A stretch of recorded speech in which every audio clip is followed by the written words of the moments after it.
Alan and Deborah Debbie Tallman took home a bunk bed from a thrift store at the beginning of February 1987. The bed was put together and kept in their basement. In May 1987, the Tallmans relocated the bed upstairs, which began the family's 9-month ordeal with dread. The house seemed haunted by ghosts that tormented the children and the entire family from when the bed was first slept in. In this video, we will discuss the Tallman house. The video will be amazing, so stick to the end.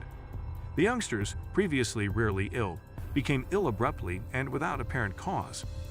Their son Danny was sleeping in the adjacent room the night the family moved the beds upstairs. His clock radio seemed to have a life of its own after his parents said goodnight to him. It switched the channels randomly and turned them on by its own power. He claimed to have observed the radio's indication moving on its own. His parents, however, did not accept him. A few weeks later, when Alan went upstairs for lunch, he was still painting the basement walls. The paintbrush was set on the table by him. When he returned, the brush's bristles still protruded from the pail. The eldest daughter claimed to have seen a red-eyed witch behind her door while sleeping in the bunk bed. She added that she had seen flames in her bedroom. Danny observed the same thing a month later. As the family pastor entered the house, he immediately detected evil. Doors would crash open and shut, odd voices would call out of nowhere, and eerie images remained as the spirits tortured the Tallmans. Danny once more witnessed something appalling a week before Christmas, and he told his mother that he wanted to leave. Alan yelled at the ghosts to leave his home out of frustration. Then he added that they could fight him if they wanted to. On January 7, 1988, at around 2:00 a.m., Alan made his way home from the late shift.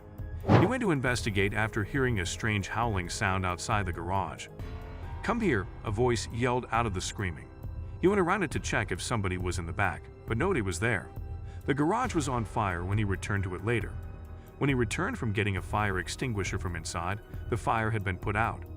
The garage door had no evidence of a recent fire consumption and was unharmed. When Alan entered again, the creature flung his lunch pail across the room as he attempted to retrieve it.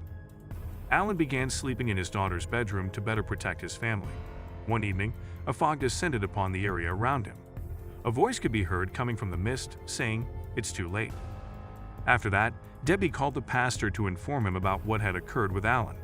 A few days later, Alan had to work late, so he requested a relative to look after the girls while he finished his work. Before that night, his relative was a thorough skeptic about everything. The horrifying apparition that had been observed by the youngsters came into view, and the man let out a loud scream. Debbie then informed the relative that they would be permanently moving out of the residence and instructed the relative to gather the children together. After a fortnight, the Tallmans decided to throw away the bunk beds. After that, the Tallmans did not have any more encounters with the supernatural. A family moved into the former home of the Tallmans in April of 1988, and they have not reported any paranormal activity since then. The home that the Tallman family resided in was not known to have a history of paranormal activity.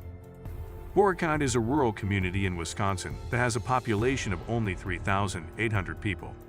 It is known for its low crime rate and high standard of living. On April 13, 1986, the Tallman family made their home in the house they had purchased. Shortly after the apparitions first made themselves known to the Tallman family, the family's pastor, Wayne DeBratz, paid them a visit. He was under the impression that the devil had taken advantage of them. He was optimistic that a presence associated with the demonic realm was in their house. He was unable to find any proof that would suggest that they were making up the incidents. Together with the Queen Mary, the General Wayne Hotel, and Tatham House, this case was initially presented on the Halloween episode of Unsolved Mysteries that was broadcast for the first time on October 26, 1988. It was not included in the compilation of Robert Stack episodes that FilmRise released. The Tallmans did not welcome the attention they received due to the earlier ghost frenzy, but it was thrust upon them nevertheless, because they did not feel it was appropriate to profit in any way from their children's suffering. They refused a rich offer from a tabloid publication to talk about their experience.